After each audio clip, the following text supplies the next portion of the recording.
కుస్తీ back drop కదంతా ఆ environment అంతా మీకు ఎలా అనిపించింది? అంటే నా పొగరు. స్టార్టింగ్ డే నేను షూట్లోకి వెళ్ళినప్పుడే నా క్యారవన్లోకి కాస్ట్యూమ్ వచ్చిన డే ఇలా చూస్తూ ఉంటాం, ఇలా సిగరెట్ తాగుతా కెమెరా అలా వస్తూ ఉంటుంది. 8 మంది కరెక్ట్గా నా దగ్గర రాగానే బుచ్చిబాబు గారు అసలు ఆ ఓవరాల్ ఎపిసోడ్స్ ఎలా ఉంటాయి స్క్రీన్ మీద చూసేటప్పుడు? అది ఒకసారి ఓపెన్ చేసిన తర్వాత చూస్తే అసలు మాకు ఫుల్ జలదరించింది ఆయన బాడీని చూస్తే. నిజంగా కుస్తీ ఫైల్ మ్యాన్ ఎలా ఉంటారో అలా ఉంటారు. ఆ హెయిర్ ఇలాగా ముడేసి శివరాజ్ కుమార్ గారు ఆ కుస్తీ పొట్లకి ఎంటర్ అవుతున్నప్పుడు సింహం వస్తున్నట్టు ఉంటుంది గ్రౌండ్లోకి. వెల్కమ్ టు తెలుగు వన్, నేను మీ యాంకర్ శరత్. సో ఇంకొక 10 రోజుల్లో పెద్ద సినిమా రిలీజ్ అవబోతుంది అండ్ పెద్ద సినిమాకి సంబంధించి చాలా బజ్ ఉంది, అంతేకాకుండా చాలా హైప్ ఉంది. అండ్ ఎలాగో మీరు 10 రోజుల్లో సినిమా చూడబోతున్నారు. అండ్ ఇవాళ మనకి పెద్ద గురించి మరిన్ని విషయాలు చెప్పడానికి సత్యనారాయణ వడ్డాది గారు ఉన్నారు. సార్ నమస్తే సార్. నమస్తే అండి. So very happy to see you. And రీసెంట్గా తిమ్మరాజుపల్లి టీవీ ఒక మంచి సినిమా చేశారు. అవునండి. అండ్ ఇప్పుడు పెద్ద తర్వాత మళ్ళీ డ్రాగన్లో కూడా చేశారు. ఏంటి ఎలా ఉండబోతుంది అండ్ ఏంటి అసలు పెద్ద గురించి మీరు ఎలా పెద్దలోకి పార్ట్ అయ్యారు? అంటే సురేష్ గారు అని చెప్పేసి నా బెస్ట్ ఫ్రెండ్ అండి, నా వెల్ విషర్. అంటే నా జర్నీ, సినిమా జర్నీ అంతా చూస్తాను ఉన్నారనమాట. ఒకరోజు కాల్ చేసి ఇలాగ పెద్దకి ఆడిషన్ జరుగుతున్నాయి సత్యం గారు, ఒకసారి రండి, ఒక చిన్న ఆడిషన్ ఇవ్వండి, మనకి ఇది విజయనగరం బ్యాక్ డ్రాప్ అని చెప్పేసి పిలిచారనమాట. పిలిస్తే వెళ్ళాను. వెళ్ళిన రోజు సురేష్ గారు ఒక ఆడిషన్ తీసుకున్నారు. తీసుకొని మనకి కొన్ని క్యారెక్టర్లు కావాలి సార్, కొద్దిగా మన థియేటర్ కదా, మీరు థియేటర్లో బాగా పర్ఫామ్ చేసే ఆర్టిస్టులు మనకి ఏమైనా ఉంటే పంపించండి అని చెప్పి అంటే నేను కొంతమందిని పంపించాను. వాళ్ళందరినీ చూసుకున్నారు. అట్లాగే విజయనగరం అటు వెళ్ళేటప్పుడు కూడా కొంతమంది ఆర్టిస్టులు, నేను అటు ఆడిషన్ జరిగినాయి కదా పెద్దది, మీకు ఐడియా ఉంటుంది. అక్కడి నుంచి కూడా నా సర్కిల్, నాటకరంగం సర్కిల్లో కానీ అంటే వాళ్ళందరినీ పంపించారనమాట.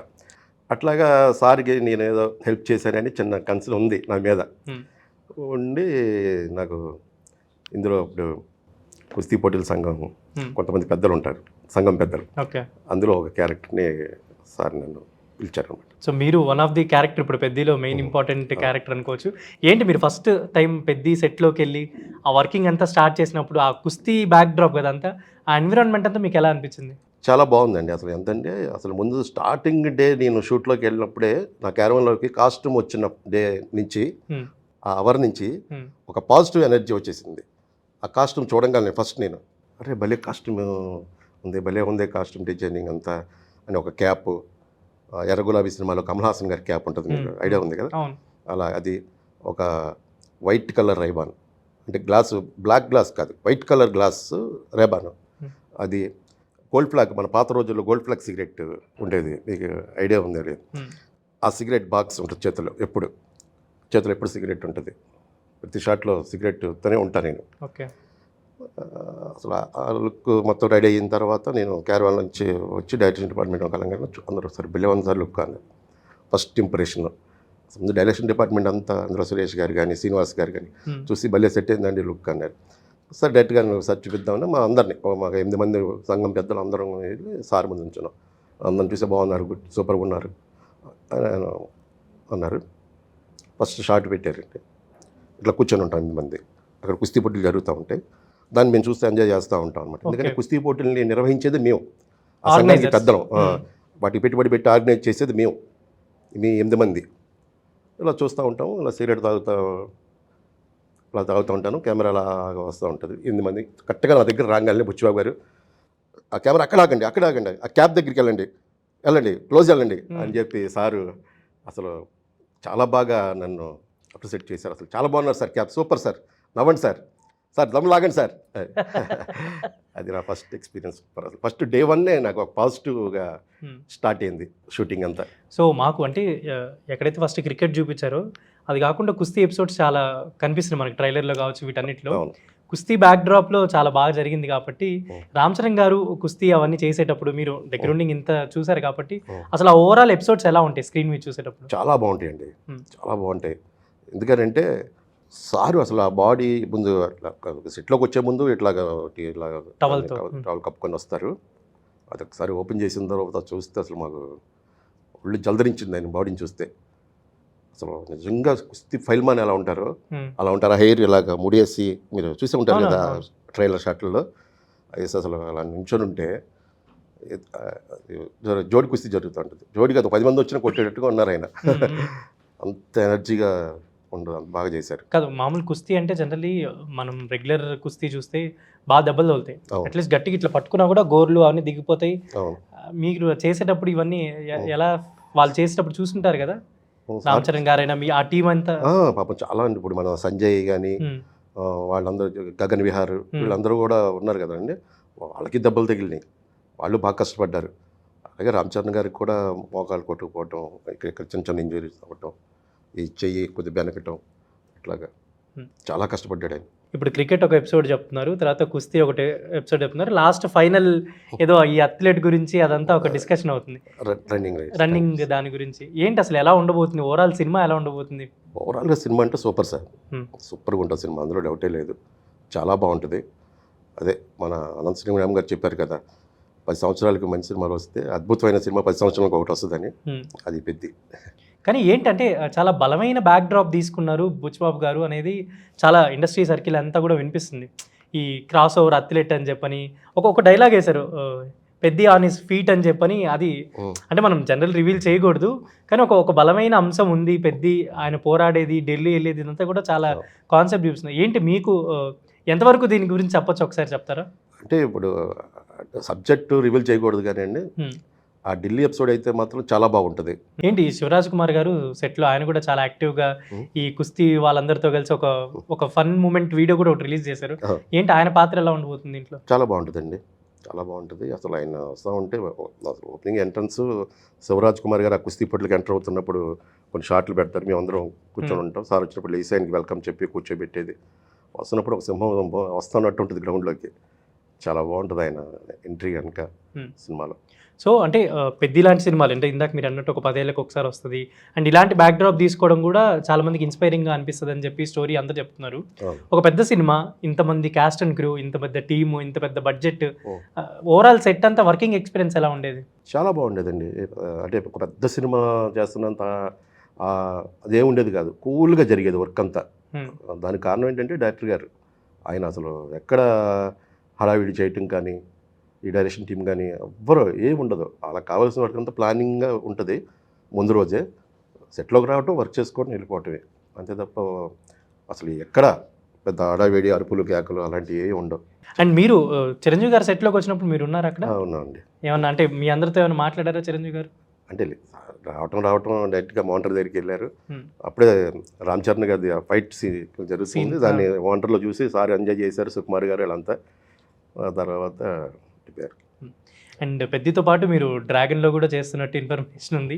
ఏంటంటే నిన్న గ్లిమ్స్ ఒకటి రిలీజ్ అయింది బర్త్డే సందర్భంగా, ఒక 4 minutes అంటే జనరల్లీ బోర్ కొట్టిద్దేమో అనుకున్నారు అందరూ, కానీ ఆ క్యారెక్టరైజేషన్ ఇదంతా చూపించినప్పుడు చాలా గూస్ బంప్స్ ఫీలింగ్ అందరికి, ఆడియన్స్ అందరికి.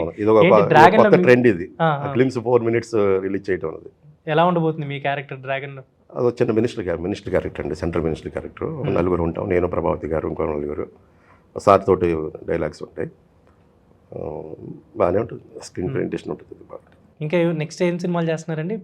ఇరుముడి చేస్తున్నానండి. ఇరుముడి రవితేజ గారి కాంబినేషన్, కార్తోనే ఉంటాయి సీన్లు అన్ని, 3-4 సీన్లు ఉంటాయి, అది మంచి సీన్స్. ఇది సోషల్ మీడియాలో బాగా వైరల్ అవుతుందిగా, ఇది అయ్యప్ప సాంగ్ ఒకటి పెట్టారు, ఆ సాంగ్ షూట్ అయిపోయిందా? అది తెలియదండి. అంటే నా ఎపిసోడ్ అసలు ఆ స్వామికి దానికి నాకు సంబంధం ఉండదు. ఓకే, నాది వేరే ఒక వ్యాపారిని, సార్ నా దగ్గరికి వస్తూ ఉంటారు. ఓకే, అట్లా. అంటే మీరు ఎట్లా సెట్లో పనిచేస్తున్నారు కాబట్టి ఆ సాంగ్ గురించి చెప్తున్నారు, ఎవరైనా షూట్ అయింది అని కానీ ఆ సాంగ్ ఎలా? అది అంటే నేను అది షూటింగ్ స్టార్టింగ్ డేస్ పాడేరులో చేశానండి. తర్వాత మొన్న 5th 6th చేశాను ఈ మంత్. దాని గురించి డిస్కషన్ రాలేదు, కానీ ఉంటుంది సాంగ్ ఎందుకు ఉండదు. ఏంటి అంటే ఇరుముడి ఈ సినిమా అంటే రీసెంట్గా రవితేజ గారు అంటే ఫ్యామిలీ కొంచెం కమర్షియల్ అట్ సైడ్ వెళ్ళారు, బట్ ఇదేదో కొంచెం స్పెషల్గా చేస్తున్నారు అని అనిపిస్తుంది. అవునండి, ఇప్పటి వరకు రవితేజ గారు చేయని కొత్త జోనర్ ఇది. కొత్త జోనర్, డెఫినెట్గా ఆడియన్స్కి బాగా రీచ్ అవుద్ది ఈ సినిమా. మంచి ఎమోషన్ కంటెంట్. సో ఇప్పుడు తిమ్మరాజుపల్లి టీవీ, తర్వాత పెద్ది, తర్వాత డ్రాగన్, ఇరుముడి, ఇట్లా వరుసగా సినిమాలు చేస్తున్నారు. సత్యనారాయణ 418 అని కీర్తన్ నందగౌడ్ అని డైరెక్టర్ గారు, ప్రశాంత్ నీల్ గారు ప్రజెంట్స్ అది. ఓకే, సార్ దగ్గర KGF 2, సలార్ అన్నిటికీ కోఆర్డినేటర్ తారు. ఓకే, ఇప్పుడు తను డైరెక్షన్లో ఒకటి మంచి వేషం చేస్తున్నాను. సో ఇన్ని సినిమాలు చేస్తున్నారు ఇప్పుడు కంటిన్యూస్గా. సత్యనారాయణ వడ్డాడి అనే పేరు వినిపిస్తుంది బాగా, కానీ ముందు ఎందుకు సార్ మీరు ఇండస్ట్రీని వదిలేసి కొంచెం గ్యాప్ తీసుకొని వెళ్ళిపోయి నాకు సినిమాలు ఇంకొద్దు ఏదో కొంచెం అది ఎందుకు వచ్చింది, ఆ గ్యాప్ ఎందుకు వచ్చింది ఇండస్ట్రీకి మీకు? 2008లో ఇండస్ట్రీకి వచ్చాను నేను ఫస్ట్. అవును. ఆ 9 నుంచి రంగాది దొంగ, మహాత్మా, భీమిలి, కబడ్డీ జోడి అట్లా 15 మూవీస్, భోజ్పూరి మూవీస్ అట్లా చేశాను. చేసిన తర్వాత అంటే పెళ్ళయి పిల్లలు చిన్నపిల్లలు 4 ఇయర్స్ పాప, 5 ఇయర్స్ ఒక పాప. ఇంటి దగ్గర వాళ్ళు ఇండస్ట్రీ అనగానే మీకు తెలియదు ఏముంది, ఇది ఒక రంగుల ప్రపంచం, నీకేమైనా వెనకాలేదు, ఎవరు లేదు ఇండస్ట్రీలో, నువ్వు దాన్ని నమ్ముకొని వెళ్ళావు, నువ్వు ఎప్పుడు నిలబడాలి, మమ్మల్ని ఎప్పుడు పోషించాలరా బాబు అని చెప్పి ఇంటి దగ్గర చిన్న ప్రెజర్ ఉంటుంది కదండి, వాళ్ళ భయం వాళ్ళకి ఉంటుంది కదా.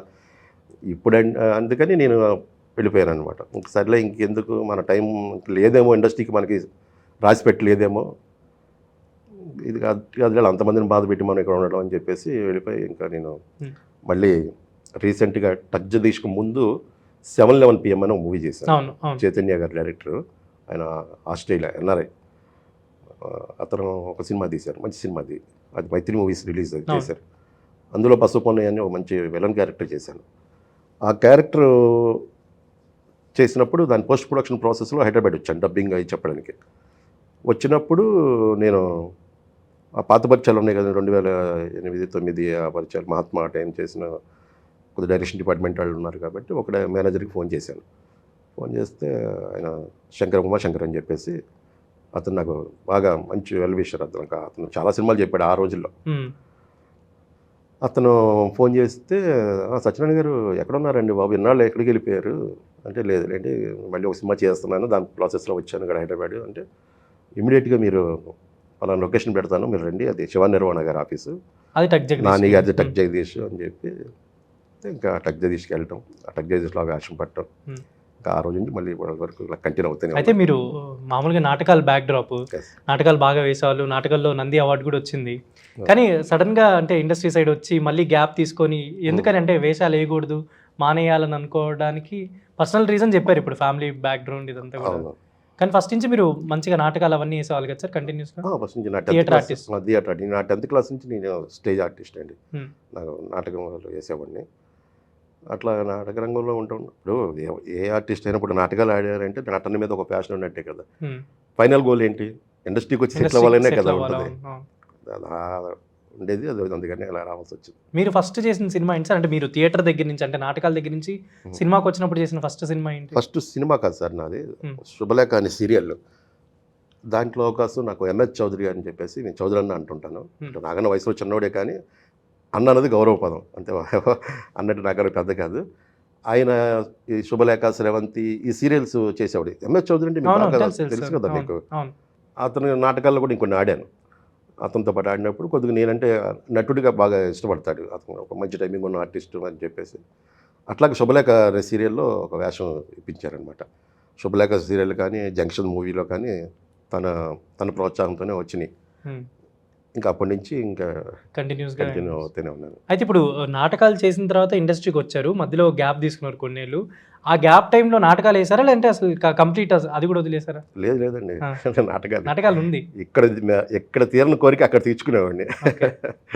ఒకప్పుడు నాటకాలు ఇదంతా కూడా చాలా ఇది ఉండేది, ఈవెన్ డబ్బులు పెట్టి మరి జనాలు వెళ్ళి నాటకాలు చూసేవాళ్ళు.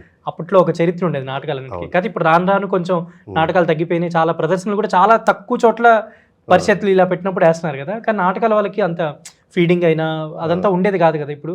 లేదండి, ఇది పొరపాటు. ఎందుకంటే ఒకప్పుడే నాటక రంగానికి ప్రోత్సాహం ఉండేది కాదు. అంటే ఫైనాన్షియల్గా వాళ్ళు పాపం వాళ్ళే ఏదో డబ్బులు ఖర్చు పెట్టుకొని, వాళ్ళే ఇల్లు వదిలేసి, భార్య పిల్లలను వదిలేసి, నెలలో నాటకాలని చెప్పి తిరిగి ఇంటికి వెళ్ళేటప్పుడు రూపాయి తీసుకెళ్లకుండా వెళ్ళేవాళ్ళు. కానీ ఇప్పుడున్న జనరేషన్లో నాటకానికి మంచి ఆదరణ ఉంది, మంచి డబ్బులు ఉన్నాయి. ఎందుకంటే ఇప్పుడు ఏదో హరిబాబు గారు లాంటి పరిషత్తులు ఉన్నాయి, అలాగే నంది నాటకోత్సవాలు, అట్లాగే గవర్నమెంట్ పరుచూరి వెంకటేశ్వర గారి పరిషత్తులు, ఇట్లాంటి పరిషత్తులు చాలా ఉన్నాయి. ప్రతి నాటకానికి ఒక నాటికి తీశారంటే వాళ్ళు దాదాపు 100 ప్రదర్శనలు ఆడుతున్నారు. ఒక్కో నాటకానికి ప్లే చేసి వస్తే 25 నుండి 30, 40, 50 వేలు కూడా వస్తున్నాయి, 70,000 కూడా ఇస్తున్నారు. సో కాబట్టి నాటక రంగం ఇవాళ చాలా బాగుందండి. నిజంగా వాస్తవానికి చెప్పాలంటే నాటక రంగంలో ఉన్న లేడీ ఆర్టిస్టులు సినిమాలో మీకు అవకాశం ఇస్తాను సార్ రారాళ్ళు చేయరండి. ఎందుకు చేయరంటే వాళ్ళు ఒక 4 నాటికలు రిహార్సల్ చేసి తయారై ఉంటారు.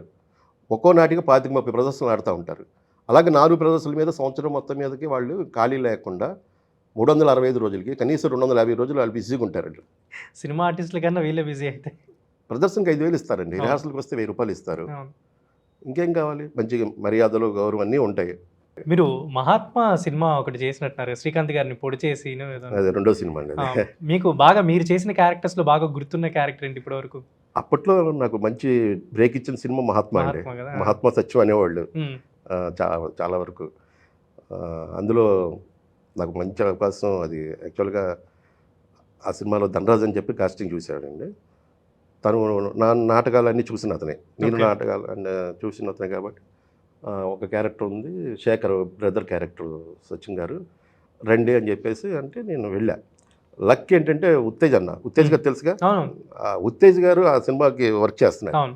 నన్ను చూడగానే "హే సత్యం" అని శ్రీకాంత్ గారి దగ్గర తీసుకెళ్ళి, కృష్ణవంశీ గారి దగ్గర తీసుకెళ్ళి, కృష్ణవంశీ మనవాడు సత్యం మంచి ఆర్టిస్టు, స్టేజ్ ఆర్టిస్టు, అది ఇది అని చెప్పి పరిచయం చేసి, అంటే ఊరికి అప్పుడు పక్కన నుంచి వేషానికి వెళ్ళా. ఉమ్, ఉత్తేజాన ఉండటం వల్ల నాకు ఆ సినిమాలో మంచి వేషం పడింది, మంచి సీన్ పడి, ఆ సినిమా మహాత్మా తర్వాత నేను దాదాపు 21 సినిమాలు చేశాను ఆ రెఫరెన్స్ తోటి. శ్రీకాంత్ గారు శేఖర్ కాలు ఇరగొడతాడు. అవును. అది మనం నిరాహార దీక్ష చేస్తున్నప్పుడు, ఆ క్యాప్సిటీ కట్టకూడదని చెప్పి నిరాహార చేస్తున్నప్పుడు శ్రీకాంత్ గారు వచ్చి కాలు మీద పెద్ద రాయేసేస్తాడు. మళ్ళీ మారి గాంధీ పార్టీ పెట్టిన తర్వాత, మహాత్మా గాంధీలా మారానని చెప్పేసి వచ్చిన తర్వాత ఒకడు కత్తి తీసుకొని మీదకి వెళ్ళి, వీడు మళ్ళీ మనల్ని మోసం చేయడానికి వచ్చాడన్న, వదిలన్నా వేసేస్తాను నా కొడుకుని అని చెప్పేసి మీదకి వెళ్తాను. అవును. శేఖర్ వచ్చి పట్టుకుంటాడు, వద్దురా, తప్పులు అందరూ చేస్తారు, కానీ ఆ తప్పుని ఒప్పుకున్నవాడే గొప్పవాడు, వదిలేయండి. ఆ సీను పెద్ద ఇంపాక్ట్ ఉన్న అవును. సీను. అవును. చాలా మంచి పేరు వచ్చింది నాకు కానీ ఆ సినిమాలో. పెద్ది తర్వాత మీ పేరు పెద్ది సత్యంగా మారిపోతుందని అనుకోవచ్చా? అదే ఉండదండి.